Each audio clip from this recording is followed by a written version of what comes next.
మన మధ్యన పాస్టర్ గారు శాంతిగిరి గారు వారు కొన్ని దైవ వర్తమానాలు తెలియజేస్తారు. చెప్పండి కూడా దేవుడు.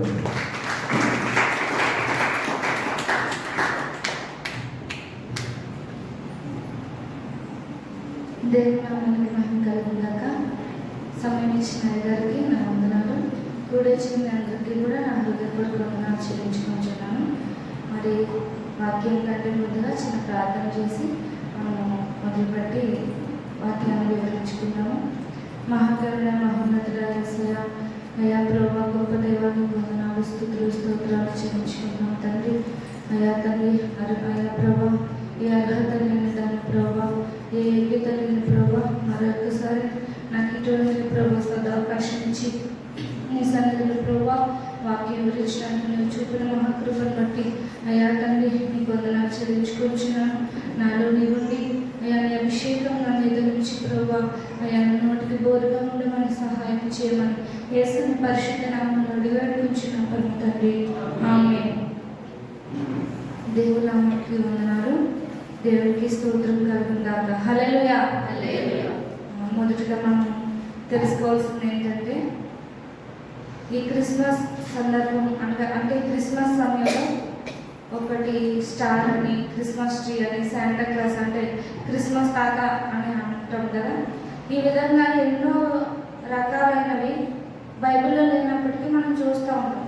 అలాంటి కొన్ని ప్రశ్నలు మళ్ళీ ఏర్పడినప్పుడు మనకు కొన్నిసార్లు బైబిల్లో కూడా దొరకని సమాధానాలు ఎన్నో ఉన్నాయి.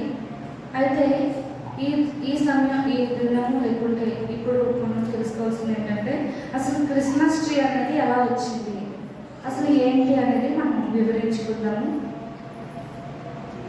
అందరూ బైబిల్ తీసి యెహెజ్కేలు గ్రంథము 17వ అధ్యాయము 23వ వచనము. యెహెజ్కేలు గ్రంథము 17వ అధ్యాయము 23వ వచనము.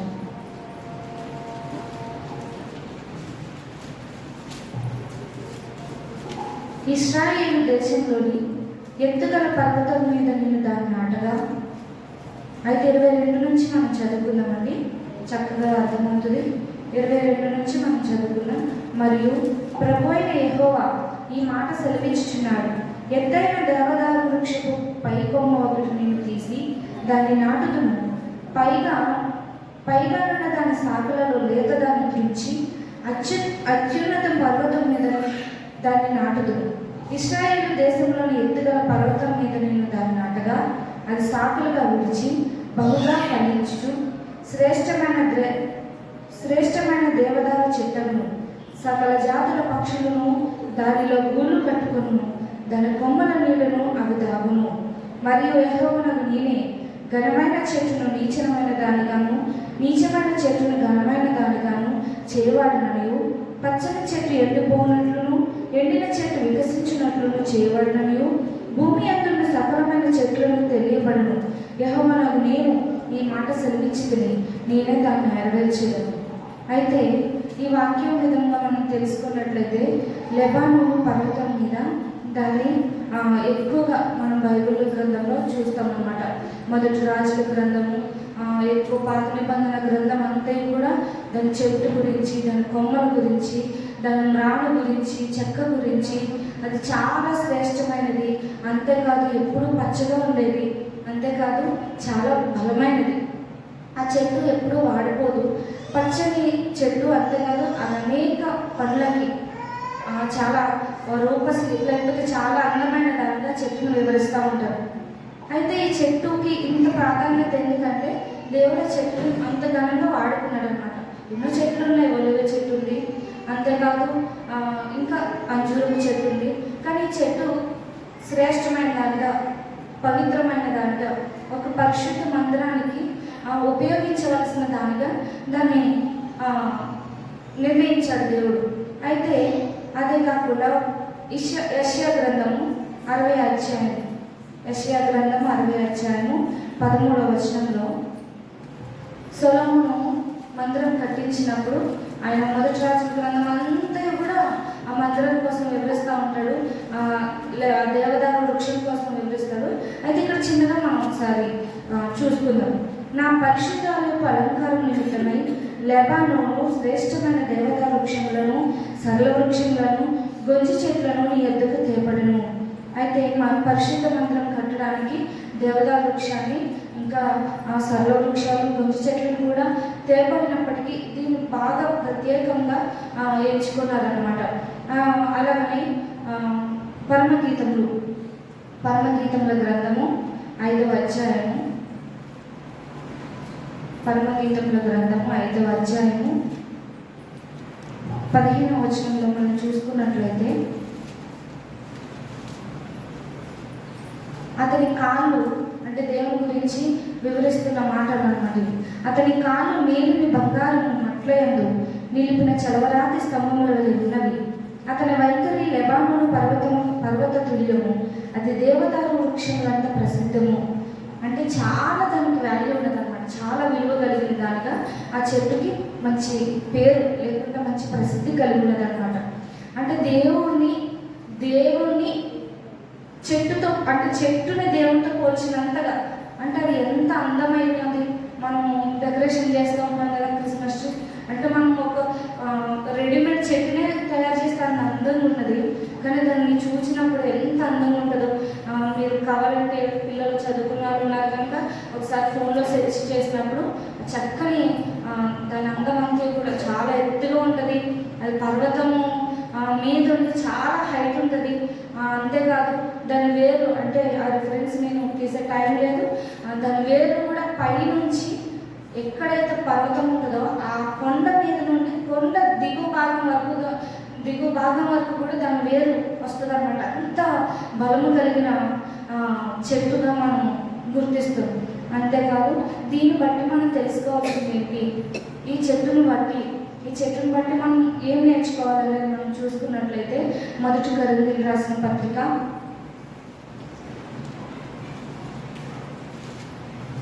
16వ అధ్యాయము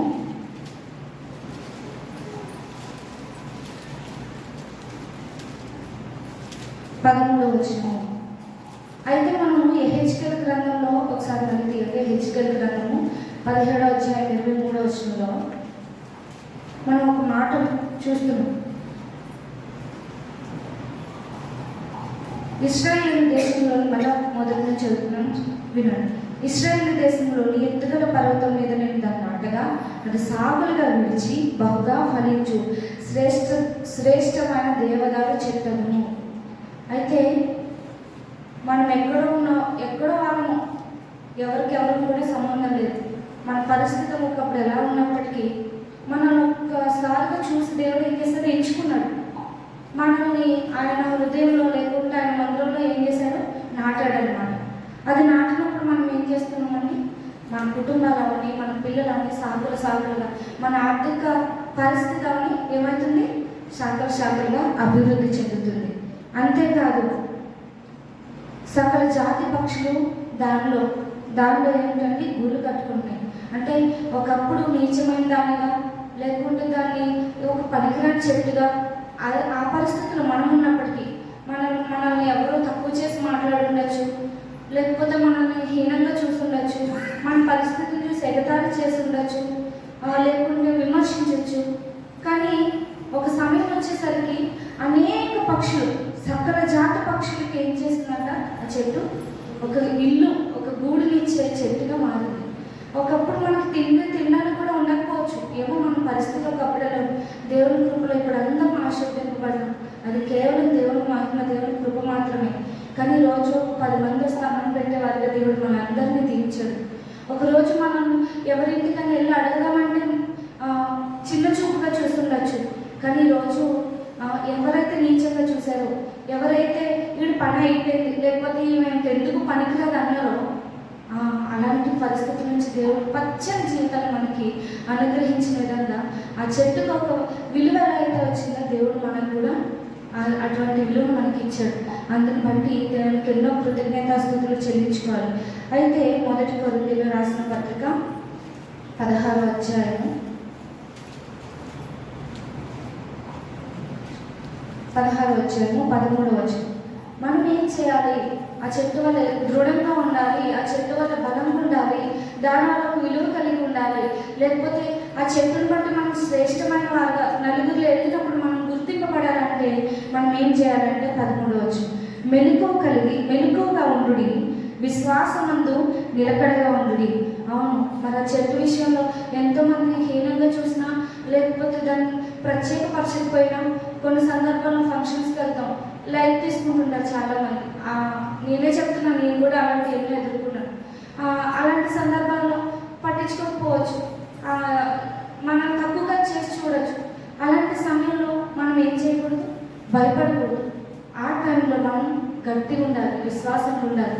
ఒకరోజు మన దేవుడు తప్పకుండా వారికంటే ఎక్కువ ఉన్నతమైన స్థానంలో నిలబడతారు. దేవునికి మహిమ కలుగును గాక. హల్లెలూయా.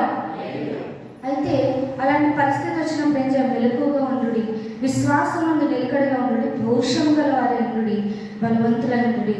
ఎప్పుడైతే మనము మన స్థానాన్ని అయ్యో నేను ఇలా ఈ పరిస్థితిలో ఉన్నానని భయపడకుండా ఎప్పుడైతే మనం స్ట్రాంగ్గా బలంగా నిలబడతామో తప్పకుండా దేవుడు మనకి ఏం చేస్తాడు? గొప్ప కార్యాలు మన జీవితంలో చేస్తాడు, అద్భుత కార్యాలు మన జీవితంలో చేస్తాడు. మనం ఒక విలువ పొందుకొని, ఎవరు ఇల్లంటే ఒక ప్రత్యేకమైన స్థానం, దేవుని స్వారూప్యం అందు మన రూపము దేవుని రూపంతో ఏకమైపోతుంది అన్నమాట. పరిశుద్ధంగా మనం ఎవరు చెప్పక్కర్లేదని మనం చూసినప్పుడు వారు మన దేవుని యొక్క తేజస్సు మన ముఖం మీద పడినప్పుడు గొప్ప గొప్ప ఘనత, గొప్ప కీర్తి మనకి కలుగుతుంది. మీరు చేయి కార్యములన్నీ ప్రేమతో చేయాలి. ఎన్ని పొందుకున్నప్పటికీ, ఎన్ని వచ్చినప్పటికీ ఏం చేయాలి? మనం ప్రేమతో జీవించాలి. ఈ విధంగా నేను ఎందుకు వివరిస్తున్నానంటే, క్రిస్మస్ ట్రీ అంటే అది ఎలా వచ్చింది అనేది కాదు. ఆ దేవదారు వృక్షాన్ని ఒక దేవుడితో పోల్చాడు. దేవదారు వృక్షం పరిశుద్ధ ఆలయానికి పోల్చాడు. దేవదారు వృక్షం కొన్ని పరిస్థితులను బట్టి అవమానాలు, నిందలు పొందుకుంది. అదే దేవదారు వృక్షము అనేక మందిలో ఘనత పొందింది, అనేక మందికి నీడనిచ్చింది. అంటే అక్కడ పక్షులుగా మనం చూడవచ్చు, కానీ మనంతటి మన ఉదాహరణకి మనమే ఎంతో మందికి ఆశ్రమించేవాళ్ళ దేవుడు మనం చేయొచ్చేమో. ఈ విషయంలో మనం బలము కలిగి దేవదారు వృక్షం ఎలా అయితే తన బలహీనతను తెచ్చుకోకుండా దృఢంగా కలిగి ఉందో, ఆ విధంగా మనం కూడా ధైర్యం తెచ్చుకుని బలము కలిగి ముందుకు పోవచ్చు. ఈ వాక్యం ఇంతటితో ముగిస్తున్నాను. నా వాక్యంలో ఏదైనా తప్పులు ఉంటే క్షమించమని ఇచ్చిన వాక్యం దేవుడు దీవించిన దాకా. ఆమేన్.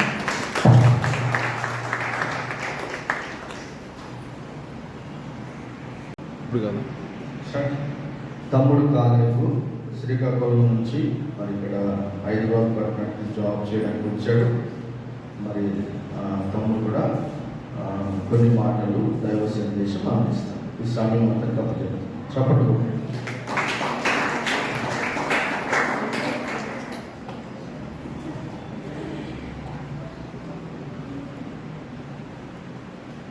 మొదటిగా దేవుని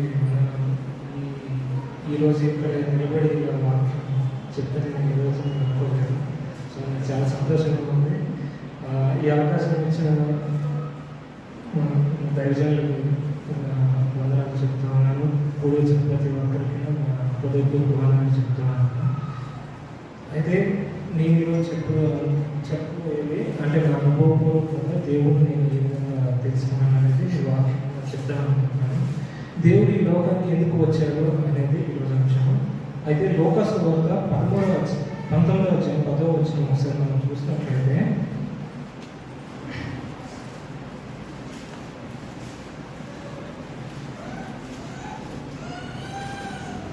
నశించిన దానిని వెతికి రక్షించుటకు మనుష్య కుమారుడు వచ్చానని అతనితో చెప్పాను. అంటే నశించిన దానిని, ఇప్పుడు నేను ఒకప్పుడు లోకంలో ఉన్నప్పుడు నశించుకోవడానికి ఆ స్థితి అనేది నాకు తెలుసండి. నేను ఎటువంటి స్థితిలో ఉన్నాను. అయితే నేను ఆ లోకంలో ఉన్నప్పుడు నేను చేస్తున్న తప్ప రైట్ అనేది విషయం నాకు తెలియదు. ఎప్పుడైతే దేవుని దగ్గరికి వచ్చానో, ఆ వాక్యం చదువుతా ఉన్నానో, అప్పుడు నాకు నేను ఎంత పాపం చేశాను, నేను ఎటువంటి దోషం చేశాను అనేది నాకు అర్థమైంది. సో అటువంటి పరిస్థితుల్లో ఉన్నవాడికి నాకు విడుదల లేదు. అంటే నాకు ఎలా వస్తుంది అనుకుంటే, నాకు ప్రభువు మాత్రమే నాకు విడుదల ఇవ్వడానికి నాకు ఆయన వాక్యం ద్వారా నాకు అర్థమైంది. సో ఇప్పుడు ఏంటంటే, మనం ఈ లోకం అంటే నశించేదాన్ని అంటే మనకి ఇంకా బ్రతకడానికి, నాకైతే నేను చేసిన తప్పులు నేను బ్రతకడానికి అయితే ఇంకా అవకాశం లేదు. ఇంకా నేను సజీవంగా ఈ రోజు ఇక్కడ ఉన్నానంటే నాకు అవకాశం లేదు. దేవుడే నాకు ఈ అవకాశం ఇచ్చాడు. ఇప్పుడు ఇచ్చిన నాకు ఇచ్చిన ఈ సమయం కూడా దేవుడు నాకు ఇచ్చాడు. ఇది మళ్ళీ ఇంకొకసారి నాకు నూతన పరిచి నాకు ఇచ్చిన ఈ సమయం లేదు. అయితే ఎందుకు దేవుడు మనల్ని మనకి ఇంకోసారి అవకాశం ఇస్తున్నాడంటే ఆయన రాజ్యంలో మనకి స్థలం అనేది ఉంచాడు అనమాట. మన కోసం స్థలం సిద్ధపరిచాడు. ఆ స్థలం మనం అక్కడికి దేవుని రాజ్యంతో మనం ఉండి, దేవుని రాజ్యంలో మనం ఉండి నిరంతరం ఆయనతో మనం ఆనందించడానికి ఆయన మన కొరకు ఈ లోకానికి వచ్చాడు అనమాట. అయితే ఇప్పుడు పాపం వల్ల వచ్చే జీవితము మరణం అని మనకి తెలిసింది. రోమపత్రిక మనం చూసుకున్నట్లయితే 3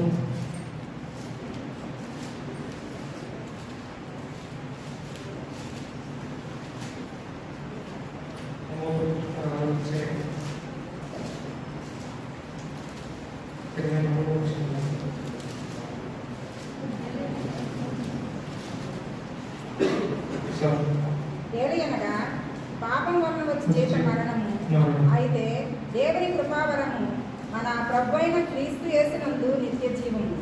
అయితే ఈ మరణం నుంచి మనం తప్పించడానికే దేవుడు మొట్టమొదటిగా మనం మరణం నుంచి నిత్య జీవనం నడిపించడానికి దేవుడు మన కోసం వచ్చాడండి ఈ లోకానికి. తర్వాత మనం చూసుకున్నట్లయితే అయితే దేవుడు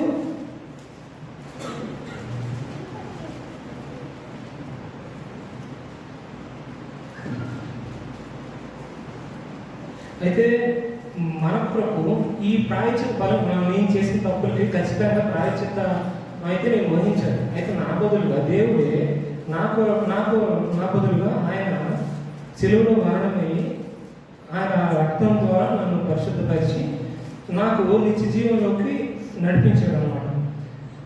నన్నే కాదు, మిమ్మల్ని ప్రతి ఒక్కరిని కూడా దేవుడు తన స్వరక్తంతో మనల్ని రక్షించాడు. దేవుడు ఇంతగా మనల్ని ఎందుకు త్యాగం చేశాడు మన కోసం? మనం ఏ పాటి వారం అంటే ఎంత విశ్వంలో, ఎంత ప్రపంచంలో మనం మనిషికి ఏ పని వాడు ఒక దగ్గర ఉంటుంది. నీవు నరుడిని దర్శించటకు వాడు ఏ పాటి వాడు, నరపుత్రుని దర్శించటకు వాడు ఏ పాటి వాడు అని ఆ వాక్యం ఒక దగ్గర మనకు ఉంటుంది. అంటే మనం ఆలోచించుకోవాలి. అంత మహాదేవుడు, ఈ విశ్వాన్ని సృష్టించిన దేవుడు మనల్ని జ్ఞాపకం చేసుకోవడానికి మనం ఏమైనా స్పెషలా? అంటే మన వల్ల ఏమైనా దేవుడికి వచ్చేదేమైనా ఉందా? మనం స్తుతిస్తేనే, మనం కీర్తిస్తేనే ఆయన ఉంటుందా? అంటే దేవదూతలు నిరంతరం ఆయన్ని పరిశుద్ధుడు పరిశుద్ధుడు ఎలాంటి గానాలు చేస్తూ ప్రతిగానాలు చేస్తూ ప్రతిరోజు ఆయన స్తుతిస్తూ ఉంటాం. అయితే మనం ఏంటి, ఆయన ఎప్పుడు నిర్ణయానికి మనం ఎక్కువ దుఃఖిస్తాం, ఆయన బాధపడుతూ ఉంటాం. కానీ మనం చేసే పనులలో ఆయన ఎప్పుడు కూడా మనం అంతే ఇంపార్టెంట్ అయితే కాదు. కానీ మన వల్ల ఉపయోగం అయితే ఏమీ లేదు. కానీ ఆయన మనల్ని ప్రేమిస్తున్నాడు. ఒకటే కారణం, ఆయన మనల్ని ప్రేమిస్తున్నాడు. ఎందుకు అంటే ఆయన తన స్వరూపం అంతా మనల్ని సృజించాడు. ఆది కాలంలో మనం చూసుకున్నట్లయితే 1:27 ఆయన తన స్వరూపం అందు మనల్ని మాత్రమే తన చేతులతో అక్కడ మనం చూసుకున్నట్లయితే 1:27 తర్వాత 2వ అధ్యాయం 7వ వచనంలో చూసుకున్నట్లయితే తన స్వరూపం అందు మనల్ని సృజించాడు. ఒకటి తర్వాత తన సొంత చేతితో మిగతా వాటిని కూడా సృష్టిని కలుగును దాకా అన్నాడు తప్ప తన చేతులతో నిర్మించాడు అనుకోదు. కానీ మనల్ని మాత్రమే ఆయనలో సృష్టించాడు. దేవుడు ఎలా ఉంటాడు అని మనం ఎప్పుడైనా ఆలోచించినట్లయితే ఆయన మనం ఉన్నాం, అంతేగాని ఇంకెలా ఉన్నాడు అంటే వెళ్ళిపోయి ఉన్నాడు అన్నీ ఓకే. కానీ ఎలా ఉంటాడు అంటే ఖచ్చితంగా మనం చూస్తే ఎలా ఉన్నామో దేవుడు కూడా అలానే ఉంటాడు. అందుకని మనం అంటే చాలా ఇష్టం ఆయనకి. మనల్ని కోరుకోవడం ఆయనకి ఏమాత్రం ఇష్టం లేదు. అయితే ఈయన మన కోసం, ప్రభు అయిన యేసు ప్రభు మన కోసం ఏంటంటే సమస్తము ఆయన మన కోసమే ఇచ్చేసాడు. మన పాదాల దగ్గర ప్రతి ఒక్కటినా సమస్తము ఇప్పుడు మనం చూస్తున్న ప్రతి ఒక్కటి మన పాదాల దగ్గర ఉంచాడు. ఇంక ఏది దేవదూతలకు కానీ ఇంకెవరికి కూడా ఇవ్వలేదండి, మనకు మాత్రమే ఇచ్చాడు. అయితే మనం ఎంత చేస్తున్న దేవుడికి మనం ఏదైనా ఇవ్వగలమా? మనం ఏదైనా ఇవ్వగలమా అంటే ఒకటి మన కృతజ్ఞత స్థితులు చెల్లించుకోవాలి. నిరంతరం మనం బ్రతికున్న కాలం ప్రతి ఒక్కటి కూడా అంటే మనం రక్షించబడిన తర్వాత దేవుని వెలుగులోకి మనం వచ్చిన ప్రతి తర్వాత మనం అంతకుముందు అంధకారంలో ఉన్నా మనకు తెలియదు కాబట్టి ఒకసారి మనం వచ్చిన తర్వాత ప్రతిదినము పొద్దున లేచిన జరిగితే దేవా నువ్వు నాకు ఇచ్చిన ఈ రోజు నాకు సమయము నేను మంచి మార్గంలో నడవడానికి నేను సహాయం చేయండి. ప్రతిరోజు మనం దేవునికి కృతజ్ఞత స్తుతులు చెల్లించుకోవాలండి మొదటిది. రెండవది ఏంటంటే మనం సజీవ యాగంగా మనం చూసుకున్నట్లయితే రోమపత్రిక 12వ అధ్యాయం 1వ వచనం చూసుకున్నట్లయితే అక్కడ పౌలు భక్తుడు ఒక మాట చెప్తాడు, మీరు సజీవ యాగముగా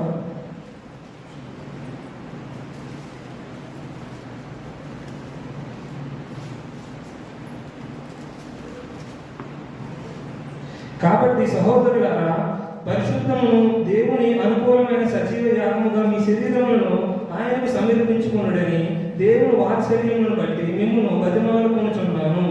అంటే ఏంటంటే మనము సజీవ యాగంగా దేవునికి మాకు ఎందుకు మన సజీవ యాగంగా ఆయనకు సమర్పించుకోవాలంటే మనము పాపులమండి.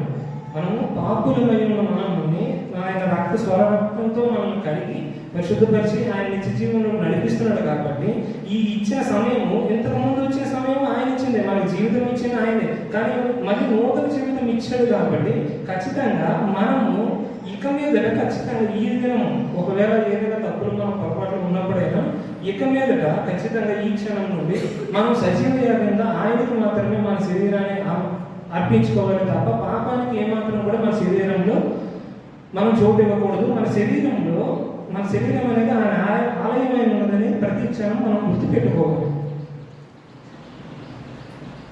అయితే మనం ఒక స్థితిలోకి మాత్రం ఎప్పుడు కూడా రాకూడదండి. అది ఏ స్థితి అంటే రోమపత్రిక 6వ అధ్యాయం 5-6 వచనాలు మనం చూసుకున్నట్లయితే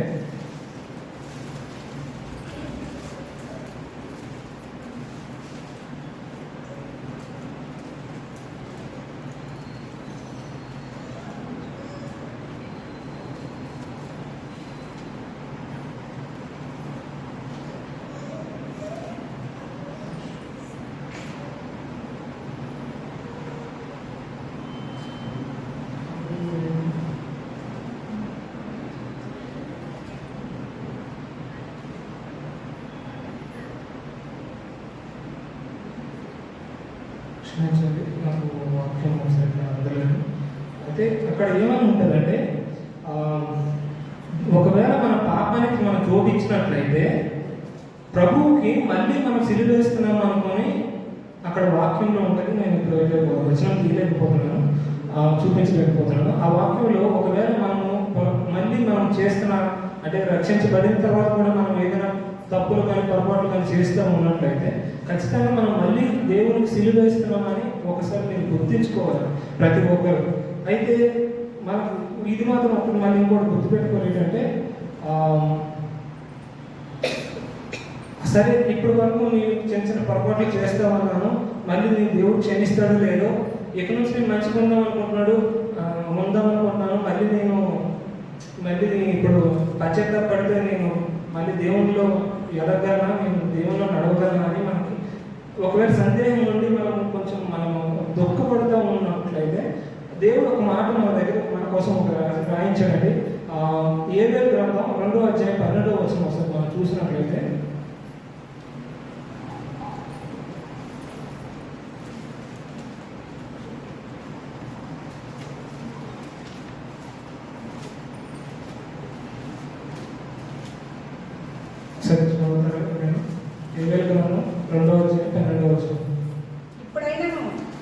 ఇప్పుడైనా మీరు ఉపవాసం నుండి కన్నీరు విడుచుచు దుఃఖించుచు హృదయపూర్వకంగా నా యొద్దకు తిరిగి రండి అని ఎవరికి చెప్తామండి? మనం ఎవరికి తిరిగి రండి అని మన దగ్గర ఉన్న వాళ్ళని తిరిగి రండి అంటాం. ఎవరైనా కొత్తగా వచ్చిన వాళ్ళకైతే ఆ రండి అంటాం, కానీ తిరిగి రండి అనుకుని మనం దుఃఖించి తిరిగి రండి అనుకోండి. ఇప్పటికైనా దాని అర్థం ఏంటి మనం బాగా ఆలోచిస్తే అది మన కోసమే రాయించాడండి దేవుడు.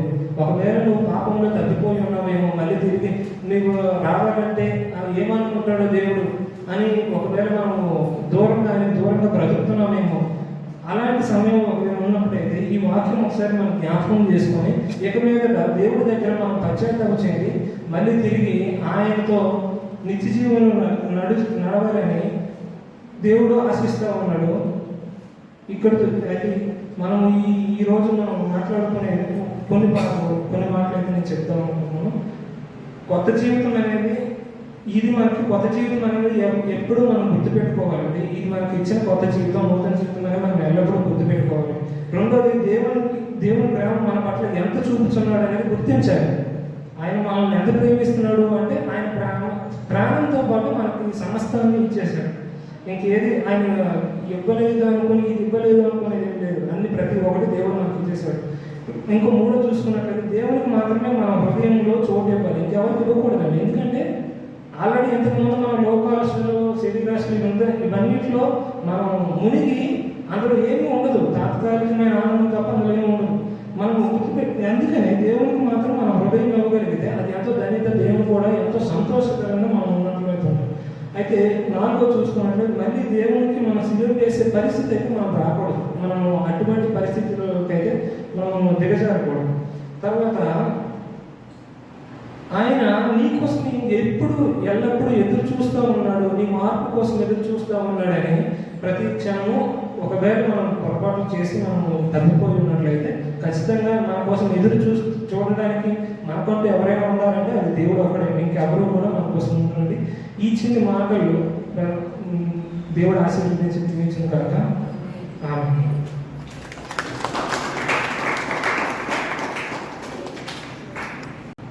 కిరణ్ వచ్చి కొన్ని దేవుడి మాటలు తెలియజేస్తారు.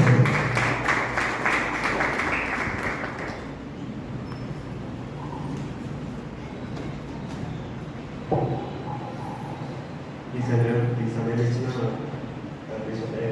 అలాగే ఫస్ట్ గారికి వందనాలు చెల్లించుకుంటున్నాను. అలాగే ఇక్కడికి వచ్చిన మీ అందరికీ వందనాలు చెల్లించుకుంటున్నాను.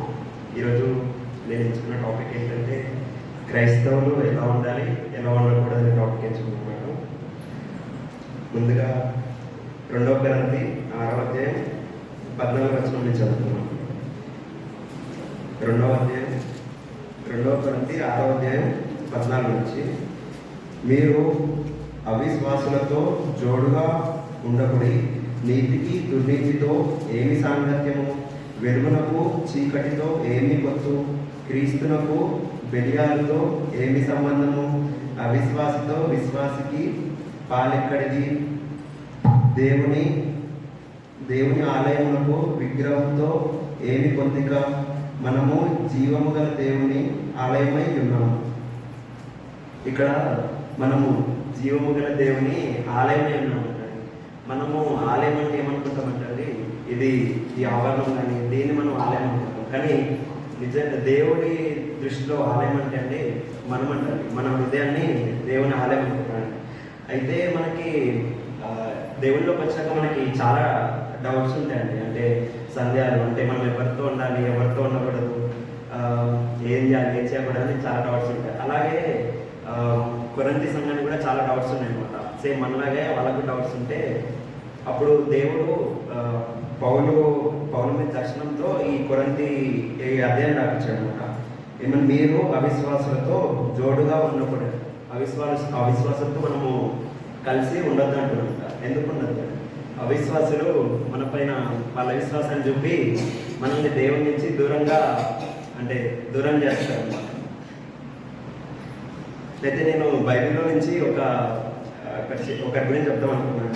నా పేరు లోతు అనమాట. అయితే దేవుడు అబ్రహాంతో అంటాడనమాట, అబ్రహాము నేను చూపించిన ప్రాంతానికి వెళ్ళు అని అబ్రహాంతో అంటే, అబ్రహాము వాళ్ళ భార్యతో కలిసి వెళ్దామని ప్రయాణం అవుతున్నప్పుడు లోతు వచ్చి అబ్రహాంతో మీరు ఇక్కడికి వెళ్తున్నారంట కదా, ప్లేస్ చాలా అందంగా ఉంటుంది, నేను కూడా వస్తా అన్నప్పుడు అబ్రహాం సరే అని ముగ్గురు కలిసి వెళ్తుంటే అలాగే ఒక 1500 కిలోమీటర్స్ అట్లా ప్రయాణం చేసిన తర్వాత కానాన్ దేశానికి వెళ్తారు. వెళ్ళిన తర్వాత అక్కడ అబ్రహాము వాళ్ళ గొర్రెల కాపరికి కొంచెం గొడవ అవుతుంది అనమాట. గొడవ అవుతే అబ్రహాము లోతు అంటాడు, లోతు ఇట్లా గొడవలు అవుతున్నాయి కదా, సరే నువ్వు మరి వేరే ప్రాంతానికి వెళ్తావా అంటే, లోతు ఆ సమయంలో ఏం ఆలోచించకుండా మనం ఇద్దరం కలిసి వెళ్దాం అనకుండా అబ్రహాంతో అలా చూస్తాడు అనమాట. మామూలుగా చూసినప్పుడు సొదొమ గొమొర్రా అనే ప్రాంతాన్ని చూస్తాడు. చూసి అది చాలా అందంగా కనిపించేసరికి నేను అక్కడికి వెళ్ళిపోతానని డిసైడ్ అయిపోతాను. దాని మీద అంటే లవ్ ఎట్ ఫస్ట్ సైట్ ఉంటుంది కదా, అలా దాన్ని చూసి ప్రేమిస్తాడు అనమాట. ఏం చేస్తాడు లోతు, ఇంకా ఆ ప్రాంతానికి గవని వద్ద అక్కడ అంటే వెళ్ళాడు, బయట లోపలికి వెళ్ళిపోవడం, కాకపోతే బయట అక్కడ గుడాలు వేసుకొని రోజు దాన్ని చూస్తుంటాడు. ఆ ప్రాంతంలో ఉన్న ప్రజలు ఏం చేస్తుంటారు, వాళ్ళ పరిస్థితి ఏంటి, వాళ్ళ స్థితిగతులు ఏంటి, అవన్నీ చూస్తూ ఉంటాడు. కాకపోతే మన బైబిల్లో సొదొమ గొమొర్రా ప్రాంతం ఏంటంటే వాళ్ళ ప్రజలు, ఆ ప్రజలు మొత్తం బహు పాపులు అంటారు. నార్మల్ కూడా కాదు, మరి ఎక్కువగా బహు పాపులు అంటారు. అయితే అది తెలిసి కూడా లోతు ఏంటి, అబ్రామ్ చిన్నప్పటి నుంచి పెరిగిన ఆ వాతావరణం కానీ అలాంటిది కాదు.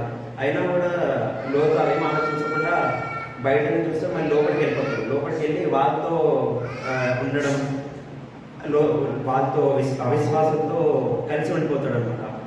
అది లోతు తీసుకున్న చాలా అంటే చెడ్డ నిర్ణయం అనమాట. అయితే ఆ నిర్ణయం వల్ల లోతు జీవితంలో, లోతు ఫ్యామిలీస్లో కానీ చాలా ఇబ్బందులు పాలవుతాడు. వాళ్ళ ఫ్యామిలీలో శాంతి ఉండదు. లోతు వాళ్ళ భార్య మొత్తం కంప్లీట్గా లోకంలో పడిపోతుంది. వాళ్ళ పిల్లలు, వాళ్ళ ఇద్దరు కూతుళ్ళు లోకంలో పడిపోతారు. వాళ్ళ ఇద్దరు కొడుకులు, అల్లుళ్ళు ఏంటి సొదొమ గొమొర్రా అది దాంట్లో చనిపోతారు అనమాట. అయితే లోతు వాళ్ళ భార్య ఏంటి, దేవుడు వాళ్ళని ప్రేమించి మీరు బయటకు వచ్చేసి దాంట్లో నుంచి అన్నప్పుడు, బయటకు వస్తున్నప్పుడు వాళ్ళ భార్య ఏంటి వెనక్కి తిరిగి చూస్తుంది. తిరిగి చూసి ఉప్పుస్తంభం అయిపోతుంది. అట్లా మనం కూడా ఈరోజు మనం ఎవరితో ఉంటున్నాం, ఎవరి అవిశ్వాసంతో మనం ఉంటున్నామా, లేదంటే మనం ఎవరితో ఉంటున్నాం, దేవుణ్ణి ప్రేమిస్తున్నామా, ఎలా ఉంటున్నామో మనము చూసుకోవాలి. ఇంకోటి దీంట్లో అపొస్తలుడైన పౌలు అంటున్నాడు, అవిశ్వాసంతో జోడుగా ఉన్నప్పుడు నీతికి దుర్నీతితో ఏమి సాంగత్యము, వెలుగునకు చీకటితో ఏమి పొత్తు, క్రీస్తునకు బెలియాలతో ఏమి సంబంధము, అవిశ్వాసతో విశ్వాసికి పాలెక్కడిది, దేవుని ఆలయమునకు విగ్రహములతో ఏమి పొందిక, మనము జీవం గల దేవుని ఆలయమై ఉన్నాము. ఈ బైబిల్లో మనం చూసినట్టయితే బైబిల్ ఏం చెప్తుందండి, ఎలా ఉండాలో చెప్తుంది, అలాగే ఎలా ఉండకూడదో కూడా చెప్తుంది అనమాట. ఇంకో వాక్యం చూసుకున్నామండి. మలాకి గ్రంథం 2వ అధ్యాయం 15వ వచనం.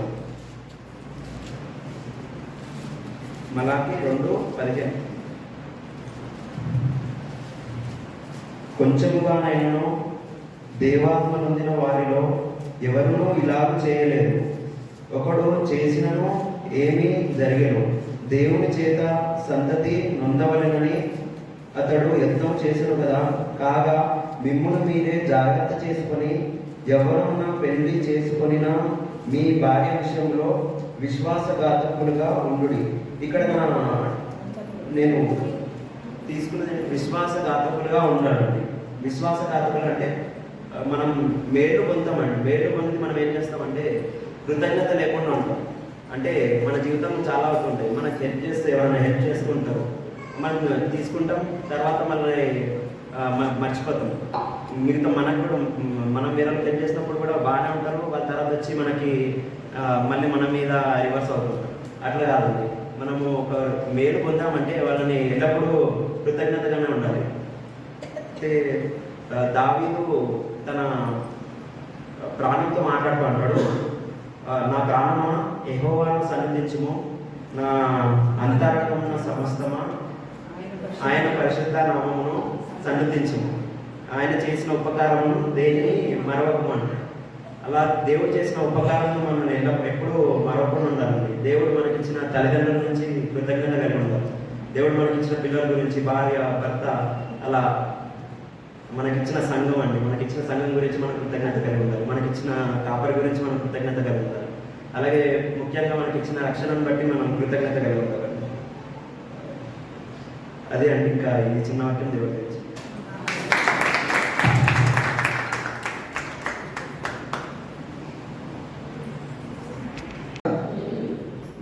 ఈ సమయము సహోదరి సోమ్యాన్ని చెప్పులు కొడుతూ దేవుడు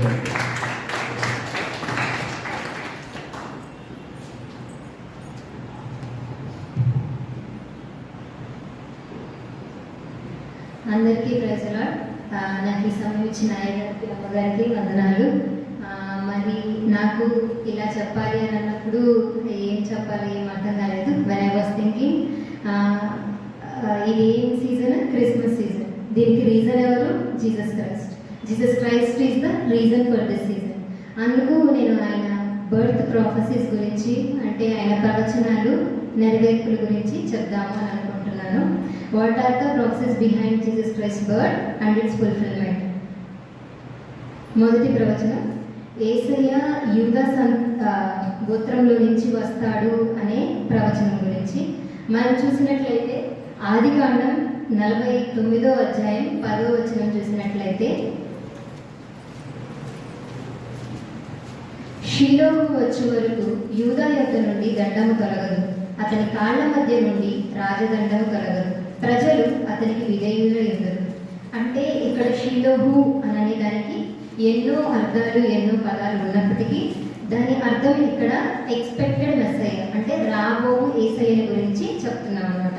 హెబ్రీలో షీలోహు అనే పదానికి గిఫ్ట్ ఫ్రమ్ గాడ్ అనేది అర్థం. దేవుని యొద్ద నుండి వచ్చి బహుమతి. మనకి దేవుని యొద్ద నుండి వచ్చిన బహుమతి యేసయ్య.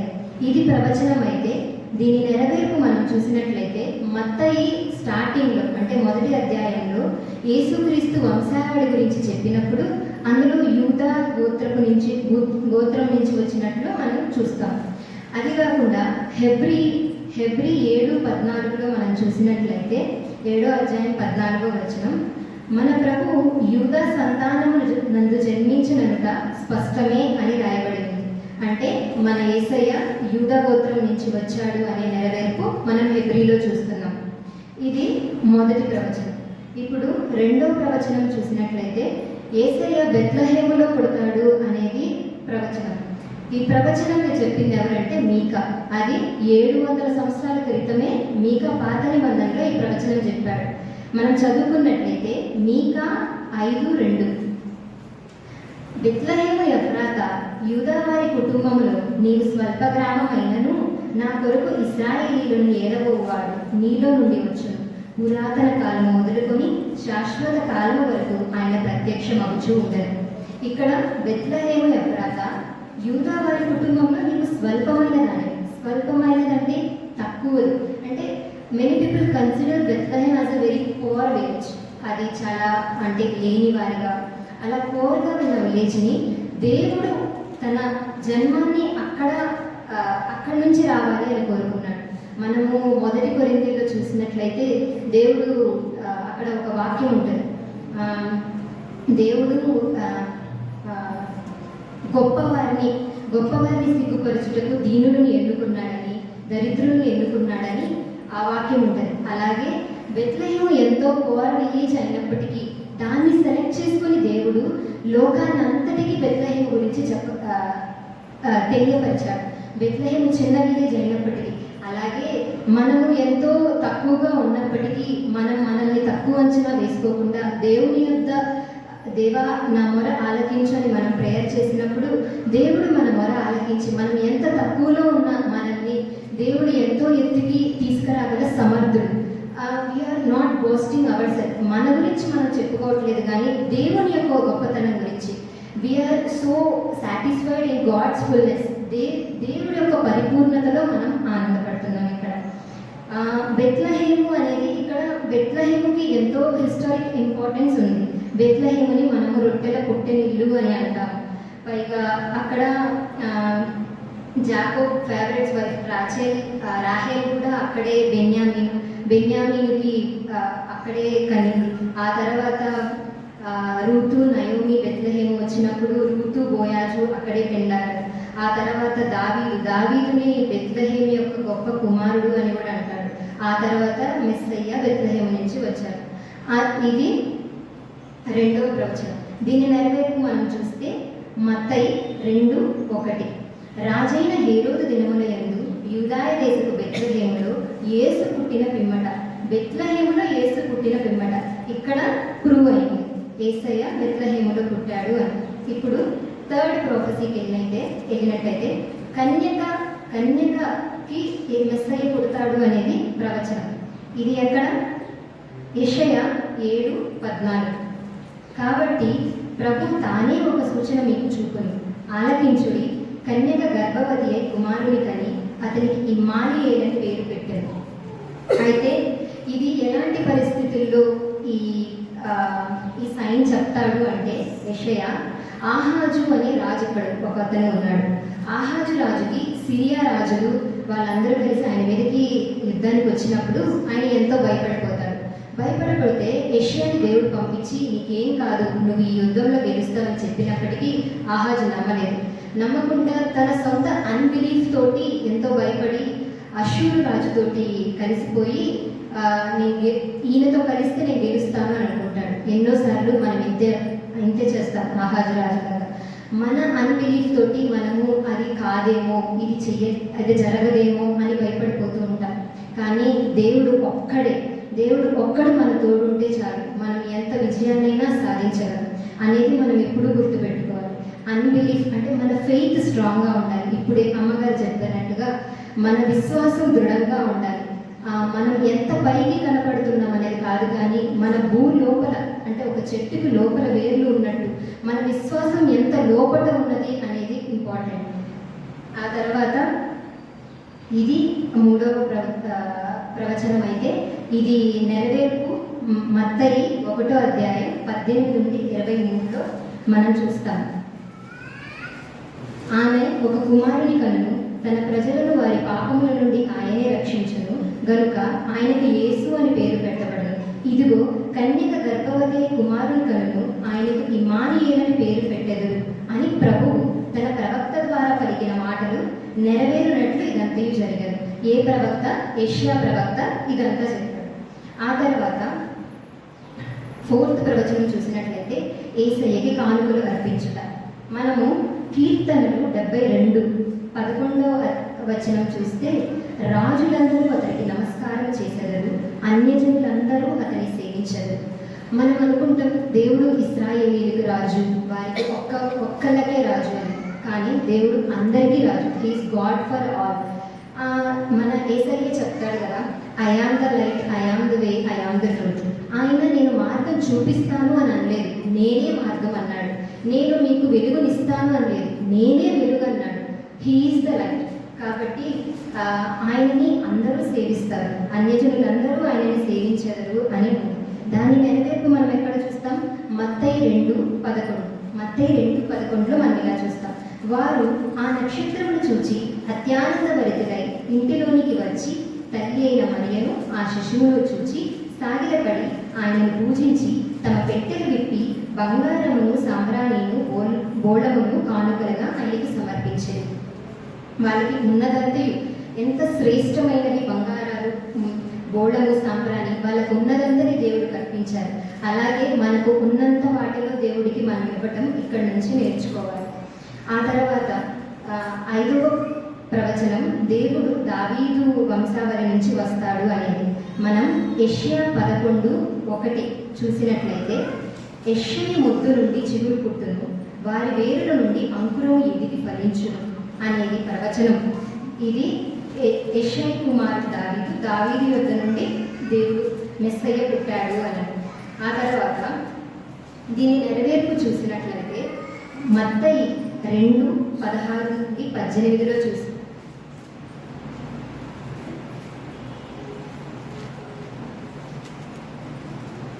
క్షమించండి, యెషయా 9:6 చూసినట్లయితే, ఏలయనగా మనకు శిశువు పుట్టెను, మనకు కుమారుడు అనుగ్రహింపబడెను, ఆయన భుజము మీద రాజ్యభారం ఉండును, ఆశ్చర్యకరుడు, ఆలోచనకర్త, బలవంతుడైన దేవుడు, నిత్యుడగు తండ్రి, సమాధానకర్తయగు అధిపతి అని అతనికి పేరు పెట్టబడింది.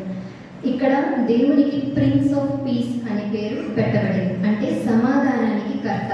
మనము ఎన్నో చూస్తుంటాం లోకంలో, ఎంతో పెద్ద సెలబ్రిటీస్ అయినా కానీ, ఎంతో డబ్బున్న వారైనా కానీ, వారికి ఏదో ఒక లోటు ఉంటుంది.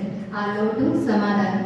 మనకి ఎన్ని ఆస్తులున్నా, ఎన్ని అంతస్తులున్నా, సమాధానం అనేది ఒక్కటి లేకపోతే జీవితం ఎంతో నాశనం అవుతుంది. కానీ దేవుడు సమాధానానికి అధిపతి, అంటే he is the prince of peace. ఆయన మనకి శాంతిని, సమాధానాన్ని అనుగ్రహించేది. So we can pray to God that he will provide us the peace that we want in our life. ఆయన మన జీవితంలో కావాల్సిన సమాధానం మనకు అందించేది. ఆ తర్వాత ప్రవచనం చూస్తే ఐగుప్తులో నుండి దేవుడు వస్తాడు అని, ఐగుప్తులో నుండి వస్తాడు అని.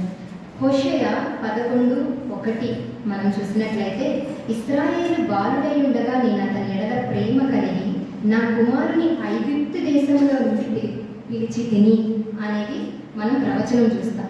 దాని నెరవేర్పు మనం చూసినట్లయితే మత్తయిలో 2:13 మనం చూస్తాం.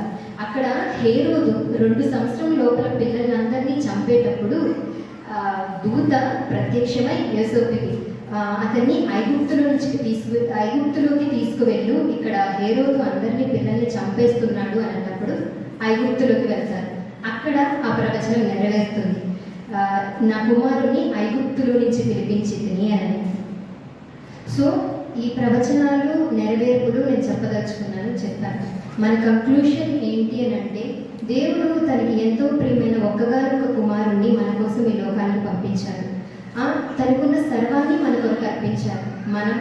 మనము క్రిస్మస్ వచ్చింది అని అంటే ఏదో ఫర్ ద నేమ్ సేక్ చేయకుండా నిజంగా మన హార్ట్స్లో క్రైస్ట్ మస్ అంటే దేవుడిని నిజంగా ఆరాధించగలిగితే అదే మనం దేవుడికి ఇచ్చే గొప్ప బహుమతి. అందరికీ వందనాలు.